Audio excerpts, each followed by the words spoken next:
बहुत समय पहले की बात है। उज्जैन में एक बहुत बड़ा हरा भरा सुंदर और शांत जंगल था। उस जंगल में बहुत सारा जानवर मिलजुल कर रहते थे, मगर उस जंगल की एक ही समस्या थी। वहाँ सिर्फ एक ही वैद्य था और वो थी एक लोमड़ी। लोमड़ी को अपनी समझदारी और चालाकी पर बहुत ही घमंड था। वो अच्छी तरह से जानती थी कि उसके बिना जंगल के जानवरों का इलाज संभव नहीं है। इस बात का फायदा उठाकर वो जंगल के जानवरों से मनमाना कीमत लेती और जो कीमत नहीं दे पाता था वो उसके साथ कठोर व्यवहार करती थी। उसी जंगल में एक तालाब था। उस तालाब के किनारे एक कछुआ रहता था। कछुआ एक दिन बीमार पड़ गया और वो इलाज के लिए धीरे धीरे लोमड़ी के पास पहुंचा।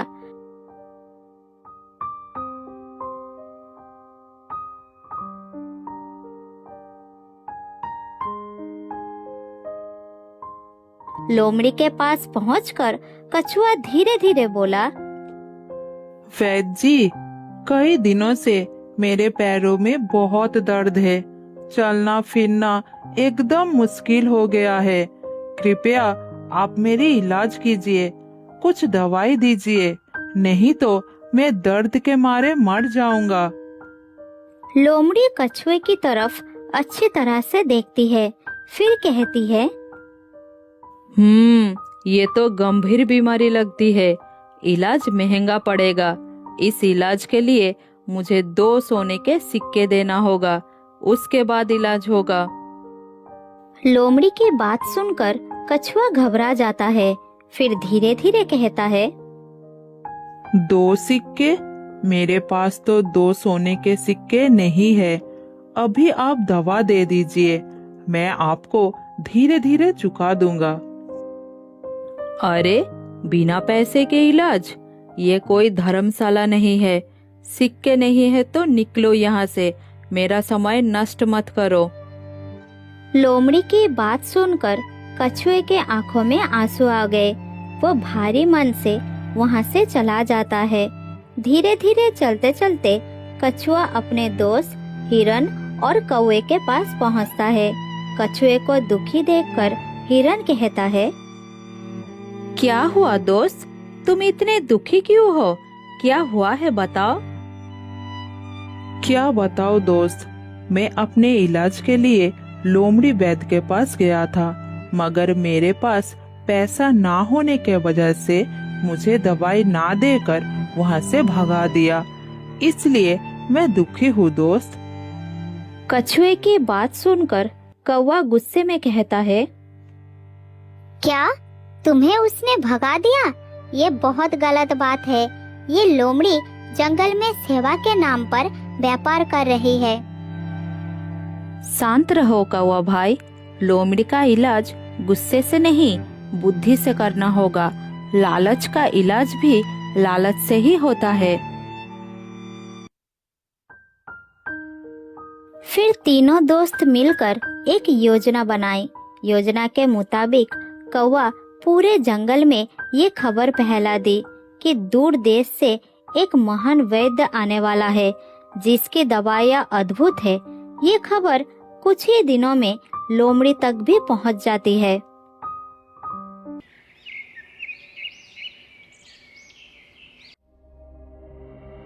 योजना के मुताबिक तीनों ने एक भालू को वैद्य बनाकर लोमड़ी के पास भेजते हैं। वहां जाकर भालू को क्या बोलना होगा वो सब पहले से बता देते हैं।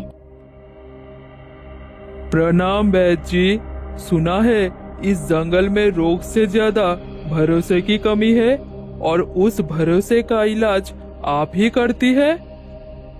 भालू की बात सुनकर लोमड़ी अहंकार से मुस्कुराते हुए कहती है, हाँ, सही सुना आपने। मेरे बिना इस जंगल में एक पत्ता भी नहीं हिलता। बीमारी तो दूर की बात है। तो बताइए वैद्य जी, इलाज की असली कीमत क्या होती है? सोने के सिक्के या किसी का दर्द?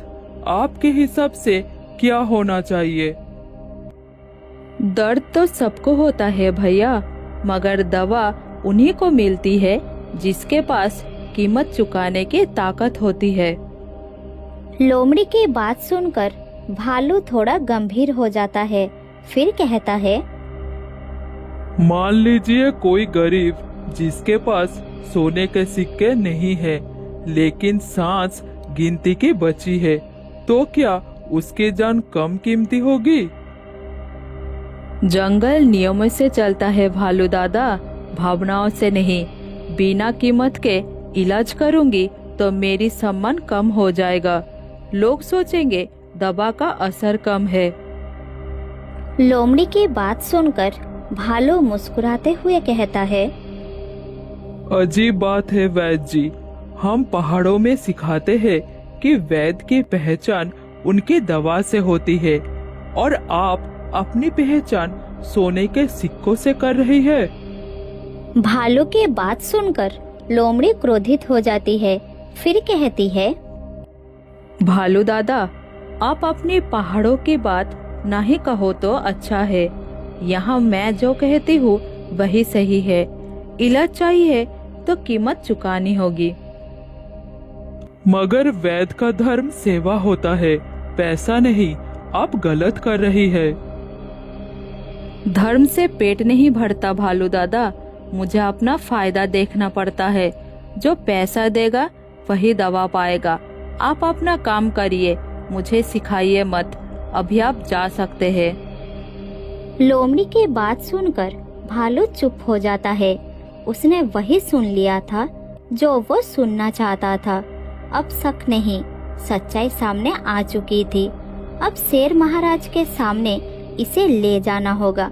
फिर भालू बिना कुछ कहे वहां से अपने दोस्तों के पास चला जाता है। अपने दोस्तों के साथ बात करके भालू सीधा शेर महाराज के पास पहुंच जाता है।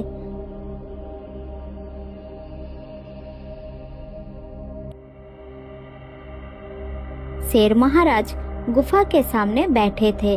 फिर भालू शेर महाराज से कहता है, महाराज, जंगल में एक वैद्य लालच में अंधा हो चुका है। वो कमजोर जानवरों का गलत फायदा उठा रहा है। क्या ऐसा काम कौन कर रहा है? उसे अभी मेरे दरबार में बुलाओ। शेर महाराज के आदेश पाकर उनका एक सैनिक लोमड़ी वैद्य को बुलाकर लाता है। शेर महाराज के पास भालू को देखकर लोमड़ी सब समझ जाती है। लोमड़ी, ये मैं क्या सुन रहा हूँ? तुम जंगल के कमजोर जानवरों का गलत फायदा उठा रही हो। अगर कोई जानवर पैसा ना दे पाए तो क्या तुम उसका इलाज नहीं करोगी? नहीं महाराज, ये बिल्कुल झूठ बात है। मुझ पर कोई गलत इल्जाम लगा रहा है। मैं सभी जानवरों का इलाज करती हूँ। नहीं महाराज, वैद्य जी झूठ बोल रही है। मैं अभी कछुए को बुला कर लाता हूँ। इतना कहकर भालू कछुए को बुलाने के लिए चला जाता है। थोड़ी देर बाद कछुए को साथ लेकर वापस भी आ जाता है। फिर कहता है,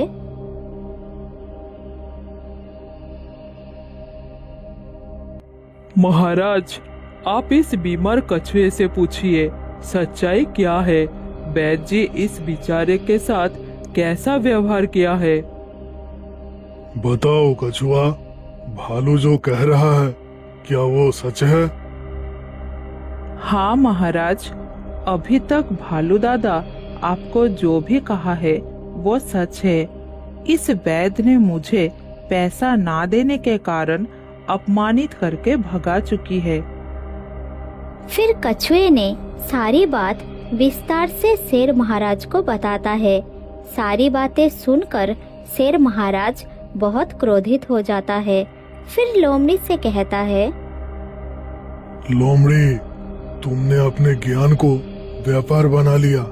ये जंगल सेवा से चलता है, लालच से नहीं। मैं अपने जंगल के जानवरों का बहुत ख्याल रखता हूँ। मैं कभी भी नहीं सोचा था कि मेरे जंगल के जानवर लालच में आकर कमजोर और भोले भाले जानवरों का इस तरह फायदा उठा सकता है। इस काम के लिए तुम्हें भी कीमत चुकानी होगी लोमड़ी। शेर महाराज की बात सुनकर पेड़ के ऊपर से कौवा कहता है, महाराज, इसकी सजा ऐसी होनी चाहिए कि ये दूसरों के दर्द को समझ सके और जिंदगी में कभी भी ऐसा काम ना कर पाए। इसके बाद शेर महाराज का दरबार पूरी तरह शांत हो गया।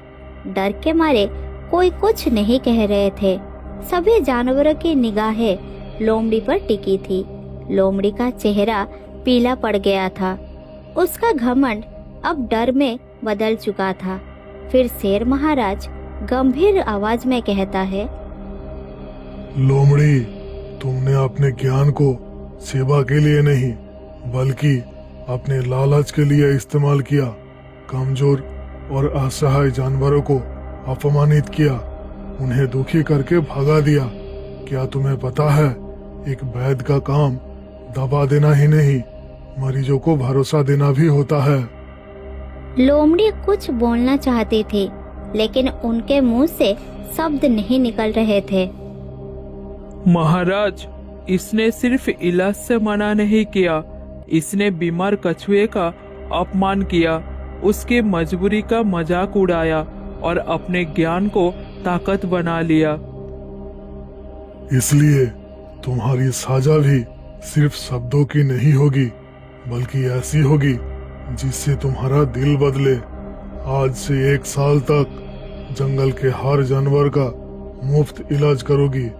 हर दिन सूरज निकलने से पहले तुम्हें जंगल के उस हिस्से में जाना होगा जहां बीमार और कमजोर जानवर रहते हैं। तुम्हें खुद जाकर पूछना होगा कौन बीमार है और किसको मदद चाहिए। अगर किसी जानवर से ऊंची आवाज में बात की या फिर अपमान किया तो सजा दुगनी कर दी जाएगी।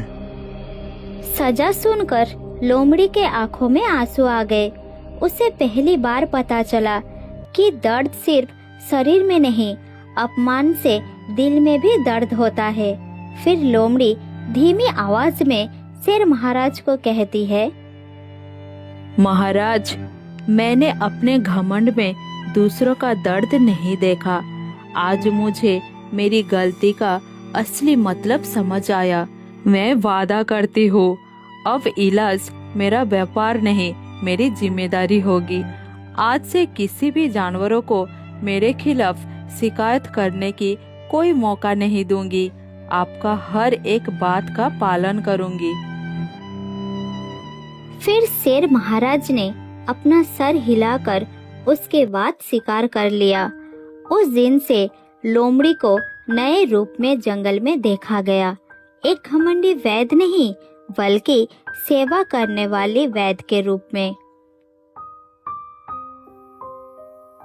बहुत साल पहले की बात है। एक जंगल में रहता था एक बंदर। बंदर सपनों में जो भी देखता था वो सच हो जाता था।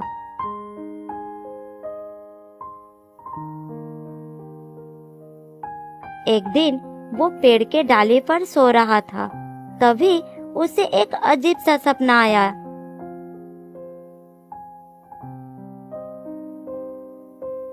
उसने देखा मीठू के 2 बच्चे काली पहाड़ी पर घूमने के लिए निकले थे। घूमते घूमते बहुत समय हो गए और दोनों वापस जाने के रास्ता भूल गए। भाई, शाम होने वाली है, मुझे तो वापस जाने का रास्ता ही समझ नहीं आ रहा। यहाँ से तो सारे पेड़ एक जैसे दिख रही है, किस तरफ जाए कुछ समझ में नहीं आ रहा है। मुझे बहुत डर लग रहा है भैया, अब हम यहाँ से कैसे वापस जाएंगे? तभी अचानक बंदर का सपना टूट गया और उसने बोला, अरे बाप रे, समझ नहीं आया। सपनों में मुझे मीठू के बच्चे क्यों दिखाई दिए? खैर छोड़ो, सपना ही तो था। सपना कभी सच होता है क्या? तभी मीठू तोता परेशान होकर उसके पास आया। अरे मीठू, क्या हुआ? तुम इतने परेशान क्यों हो? जरा बताओ मुझे। अरे बंदर भैया, मेरे दोनों बच्चे एक साथ घूमने निकले थे। शाम होने वाली है, अभी तक दोनों वापस नहीं आए। क्या तुमने उन्हें कहीं देखा? ये सुनकर बंदर सोच में पड़ गया और फिर बोला, तुम्हें सुनने में तो अजीब लगेगा, लेकिन मुझे अभी एक सपना आया था जिसके अंदर मुझे दिखाई दिया कि तुम्हारे दोनों बच्चे काली पहाड़ी पर है और वापस आने का रास्ता भूल गए हैं। वहीं बैठकर दोनों रो रहे हैं। क्या तुमको ये सब सपनों में दिखाई दिया? बताओ ना बंदर भैया, जल्दी बताओ। हाँ मिठू बहन, लेकिन समझ नहीं आ रहा है कि मुझे ये सपना क्यों आया। मुझे अच्छी तरह से सब कुछ याद है, वो तुम्हारे ही बच्चे थे।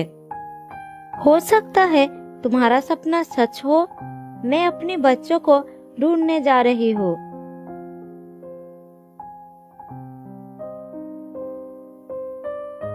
ये कहकर मिठू वहाँ से उड़ गई और तेजी से उड़कर काली पहाड़ी पर पहुँच गई। वहाँ उसको वो दोनों मिल गए।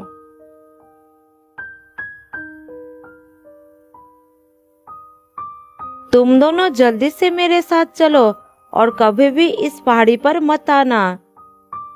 फिर तीनों उड़कर बंदर के पास पहुँचे।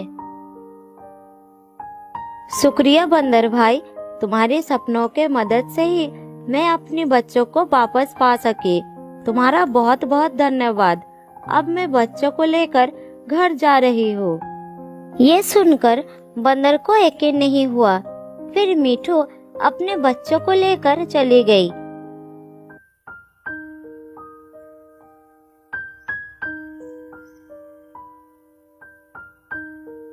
अब बंदर को रोजाना सपने आने लगे और उन सपनों में जो भी उसको दिखता वह सच होता। पूरे जंगल में ये बात फैल गया और वो मशहूर हो गया। वो शेर महाराज का भी खास सेवक बन गया था। दूसरी तरफ उस जंगल में बाघीरा अपनी पत्नी शेरनी और अपने बेटे शेरू के साथ रहता था। एक तेंदुआ उसका खास चमचा था। वो बाघीरा के पास ही आ रहा था। जब से शेर सिंह और बाघीरा की दोस्ती हुई है, तब से बिल्कुल भी मजा नहीं आ रहा है। कुछ ऐसा करना पड़ेगा जिससे इन दोनों के बीच ऐसी दुश्मनी पैदा हो जाए कि बात मरने और मारने पर उतर आए। उधर बाघीरा का बेटा शेरू अपने पिता से कहा, पिताजी पिताजी, क्या मैं थोड़ी देर जंगल में घूमने के लिए जाऊं? मेरा प्यारा बच्चा, अभी से अकेले घूमने जाओगे? ठीक है जाओ, लेकिन जल्दी वापस आना। शेरू वहाँ से चला गया और उसके ठीक बाद तेंदुआ भी वहाँ से निकल गया। ऐसे ही कुछ समय बीत गया। काफी समय बाद जब शेरू वापस नहीं लौटा, तब बाघीरा और शेरनी को उसकी चिंता होने लगी। तब तेंदुआ दौड़ते दौड़ते वहाँ पर आया। महाराज, शेर सिंह ने आपके बेटे शेरू को शिकार कर लिया। मैंने अपनी आंखों से देखा। आप दोनों जल्दी मेरे साथ चलिए। ऐसा कैसे हो सकता है? शेर सिंह ऐसा नहीं कर सकता। वो मेरा दोस्त है। आप चाहे तो मेरे साथ चलकर देख सकते हैं। मैं आपको झूठ क्यों बताऊं? ठीक है चलो, अगर तुम्हारा बात झूठ निकला तो मैं तुम्हें नहीं छोड़ूंगा। तेंदुआ उन दोनों को एक जगह पर ले गया जहाँ जमीन पर खूब सारा खून पड़ा था और कुछ मांस के टुकड़े भी पड़े थे। ये खून और मांस हमारी शेरू का ही है। अच्छी तरह से देखिए महाराज। ये कहकर तेंदुआ रोने लगा। बाघीरा और शेरनी का भी आंखों में आंसू आ गए। अब मैं उस शेर सिंह को जिंदा नहीं छोड़ूंगा। उससे जाकर बता दो कि आप मरने के लिए तैयार हो जाए। आज से सारी दोस्ती खत्म।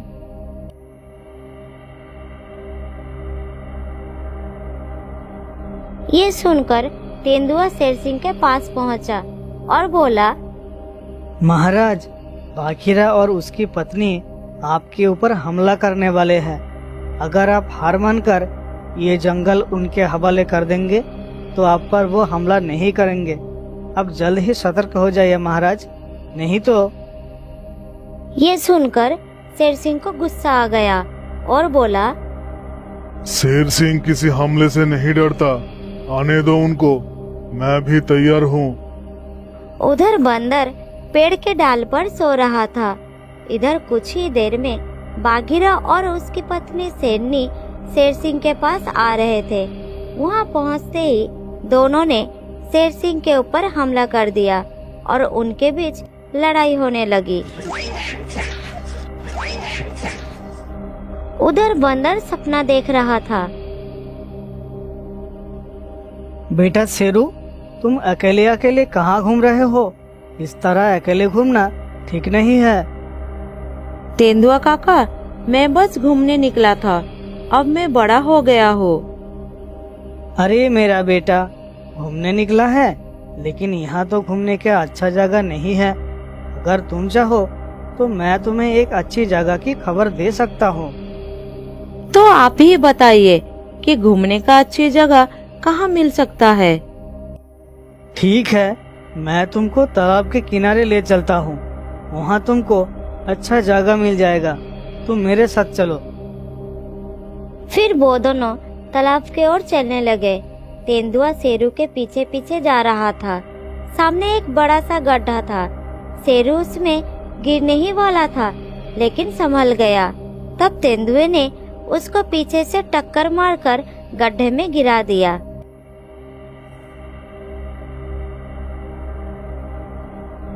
अब होगी बाघीरा और शेर सिंह के बीच लड़ाई। बहुत मजा आएगा। इतना सपना देखने के बाद अचानक बंदर की आँख खुल गई और उसने देखा शेर सिंह और बाघीरा के बीच भयानक लड़ाई चल रहा है। तब बंदर पेड़ से उतरकर लड़ाई के स्थान पर गया और कहा, रुक जाओ बाघीरा, तुम्हारा बेटा शेरू जिंदा है, अभी रुक जाओ। ये सुनकर दोनों रुक गए। तब बाघीरा ने उसे कहा, ये क्या कह रहे हो तुम? क्या तुम सच कह रहे हो? कहाँ है मेरा बेटा? हाँ, मैंने अभी अभी सपने में देखा है। मेरा सपना कभी भी झूठ नहीं होता। तेंदुए ने तुम्हारे बीच लड़ाई करने के लिए शेरू को एक गड्ढे में गिरा दिया और तुमको किसी और जानवर की लाश दिखाकर ये बोल दिया कि शेर सिंह ने शेरू का शिकार की है। ये सुनकर तेंदुआ बहुत डर गया। बाघीरा ने उसकी तरफ गुस्से भरी आंखों से देखा और बंदर से कहा, बंदर भाई, अगर तुम उस गड्ढे के बारे में जानते हो तो अभी वहाँ पर मुझे ले चलो। उसके बाद ही पता चलेगा कि सच क्या है। ठीक है, चलो, मैं तुम्हें उस जगह पर ले चलता हूँ। उसके बाद वो सभी उस गड्ढे की तरफ चलना शुरू किया। बंदर आगे आगे चल रहा था और बाकी सब पीछे पीछे। तेंदुआ भी उसके साथ जा रहा था और जैसे जैसे गड्ढा करीब आ रहा था, तेंदुए की हालत खराब हुई जा रहा था, लेकिन वो अब वहाँ से भाग भी नहीं जा सकता था। फिर गड्ढे के पास पहुंचकर सबने गड्ढे के अंदर शेरू को देखा। बाघीरा बहुत खुश हो गया और उसने गड्ढे के अंदर कूद गया। चलो बेटा, अब तुम मेरी पीठ पर चढ़कर ऊपर उठने की कोशिश करो। तब शेरू ने छलांग लगाकर बाघीरा के पीठ पर चढ़कर ऊपर उठ गया। उसके बाद बाघीरा भी ऊपर आया। सभी जानवर बहुत खुश हो गया। सभी जानवर अब तेंदुए को बहुत गुस्से में देख रहे थे। फिर बाघीरा ने तेंदुए के ऊपर झपट पड़े और उसे लहूलुहान कर दिए। फिर बाघीरा शेर सिंह के सामने आया और कहा, माफ करना शेर सिंह, मैंने बिना सोचे समझे तुम पर हमला कर दिया। मुझे ऐसा नहीं करना चाहिए था। मुझे माफ कर दो। तुम्हारी कोई गलती नहीं है बघीरा। अगर मैं भी तुम्हारी जगह होता तो मैं भी ऐसा करता। सारी गलती इस चापलूस की थी। मुझे माफ कर दीजिए महाराज, मैं फिर कभी ऐसा काम नहीं करूंगा। मुझे अपनी गलती सुधारने का एक मौका दीजिए। माफ कर दो? तुझे क्या लगता है ऐसा घिनौना काम करने के बाद मैं तुझे माफ कर दूंगा? तू हमेशा के लिए इस जंगल को छोड़कर चला जा, नहीं तो मैं तुझे मार दूंगा। फिर तेंदुआ उस जंगल को छोड़कर चला गया। उसके बाद वो तीनों वहां से अपने जंगल वापस चले आए। शेर सिंह ने बंदर का शुक्रिया अदा किया, क्योंकि उसी की वजह से इतनी बड़ी मुसीबत टल गई। बंदर को अभी भी सपने आते हैं और वो अपने सपनों के जरिए इसी तरह जानवरों की मदद किया करता है।